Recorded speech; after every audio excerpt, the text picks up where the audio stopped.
Shalimar Jewelry inaugural offer. Flat 9% VA on gold ornaments, 12,500 off on purchase of 1 kg silver.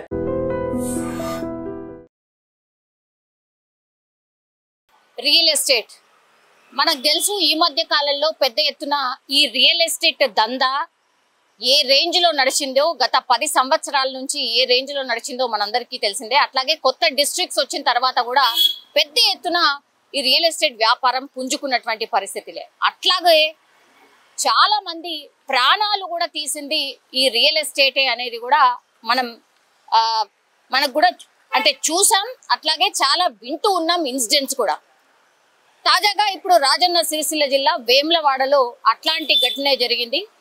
ఒక మాజీ councillor, కేవలం 48 సంవత్సరాలు మాత్రమే, సిరిగిరి రమేష్ అనే వ్యక్తిని అత్యంత దారుణంగా గొంతు దగ్గర కోసి ఆయన కారులోనే చంపి పరారైనటువంటి పరిస్థితి. చాలా నిర్మానుష్య ప్రాంతాల్లో ఇదంతా కూడా జరిగింది. రాత్రిపూట జరిగినట్టుగా పోలీసులు అయితే భావిస్తూ ఉన్నారు.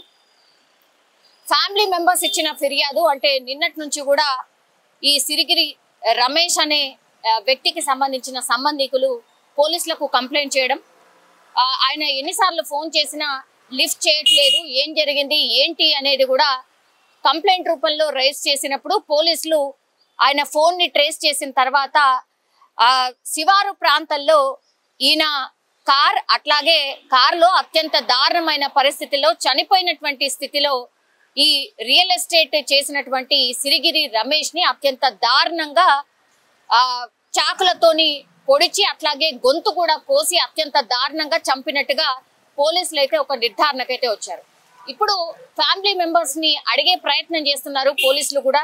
ఎవరు ఇతడికి ఎవరైనా శత్రువులు ఉన్నారా, అసలు ఈయన చేసేది ఏంటి, ఎన్నేళ్ల నుంచి ఈ అంటే ఈ రియల్ ఎస్టేట్ చేస్తున్నాడు ఏంటి అనేది కూడా పూర్తి ఇన్ఫర్మేషన్ తీసుకుంటున్నారు. అట్లాగే థ్రెటనింగ్ కాల్స్ ఏమైనా వచ్చాయా, ఈయనకు ఎవరికైనా ఏమైనా లావాదేవీలు ఏవైనా జరుగుతున్నాయా, డబ్బుల విషయంలో ఏమైనా కొట్లాటలు జరుగుతున్నాయి, ఇవన్నీ కూడా విషయాలు అయితే తెలుసుకునే ప్రయత్నం చేస్తున్నారు. కానీ రియల్ ఎస్టేట్ దందాలో ఉన్నాడు కాబట్టి బెదిరింపులు కానీ లేదంటే పైసల ఇష్యూ కానీ ఇవి రెండే మెయిన్ గా ఈ హత్యకు కారణమై ఉంటాయి అనేసి పోలీసులు అయితే భావిస్తున్నారు. అట్లాగే ఇప్పుడు ప్రస్తుతం అయితే పోలీసులు అంటే నిందితులు ఎవరైతే ఉన్నారో పోలీసుల అదుపులో ఉన్నట్టు చెప్తున్నారు. దీనికి సంబంధించి కూడా క్లారిఫికేషన్ అయితే ఇంకా రాలేదు. కానీ ఒకవేళ ఇప్పుడు పట్టుకోకపోయినా ఇంకొకటో 2 రోజుల్లో డెఫినెట్లీ నిందితులు అయితే అదుపులోకి తీసుకునే అవకాశం అయితే ఉంటుంది. కానీ ఈ నిందితులు చెప్పే సమాచారం ప్రకారం అయితే మరి ఇతన్ని హత్య చేయడానికి రీజన్ ఏంటి, అసలు ఏం జరిగింది ఏంటి అనేది కూడా తెలిసే అవకాశం అయితే ఉంటుంది. కానీ రాజన్న సిరిసిల్ల జిల్లాలో ఒక్కసారిగా ఈ భూ వివాదంలో ఆర్ ఈ భూదందా చేసేటటువంటి విషయంలోనే, భూ తగాదాల విషయంలోనే ఒక హత్య జరగడంతో ఇప్పుడు పూర్తిగా ఒక కలకలం అయితే క్రియేట్ అవుతోంది. అది కూడా గతంలో ఈయన మాజీ కౌన్సిలర్ గా పనిచేశాడు. సో ఆ మాజీ కౌన్సిలర్ ని అత్యంత దారుణంగా చంపారు అన్నటువంటి వార్త ఇప్పుడు పెద్ద ఎత్తున అంటే అక్కడ స్థానికంగా ఒక కలకలం అయితే క్రియేట్ చేస్తున్న పరిస్థితి కనిపిస్తోంది. ఒకటి, పోలీసులు అయితే క్లూస్ అన్ని కూడా సేకరిస్తున్నారు. ఎంతమంది చంపి ఉంటారు అండ్ ఎవరు అయి ఉంటారు, ఎవరైనా సస్పీషియస్ గా ఎవరైనా అక్కడ దగ్గరలో తిరిగారా, ఇవన్నీ ఇన్ఫర్మేషన్ అయితే పోలీసులు తీసుకునే ప్రయత్నం అయితే చేస్తున్నారు. ఒక్కసారిగా ఈ భూ తగాదాల విషయంలో రాజన్న సిరిసిల్ల జిల్లాలో ఒక హత్య అయితే జరగడం ఇప్పుడు కలకలం రేపుతోంది. నిజంగా ప్రస్తుతం ఉన్నటువంటి సమాజం దేనికి ప్రయారిటీ ఇస్తుంది?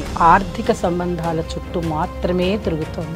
మళ్ళీ ఎన్నికలంగానే చాలా విరక్తి కలుగుతుంది. మంచి అనిపిస్తుంది కదా, లేడీస్ కూడా ఛాలెంజింగ్ జాబ్స్ చేసినప్పుడు చాలా బాగుంటది. ట్రాఫిక్ అసిస్టెంట్స్ గా నియమించిన ట్రాన్స్జెండర్స్ అందరితో సాల్యూట్ చేయించుకుంటున్నారు. ఫుడ్ డెలివరీ ఇవ్వటానికి వెళ్ళినటువంటి డెలివరీ బాయ్ అనిల్ పై కళ్ళ ముందు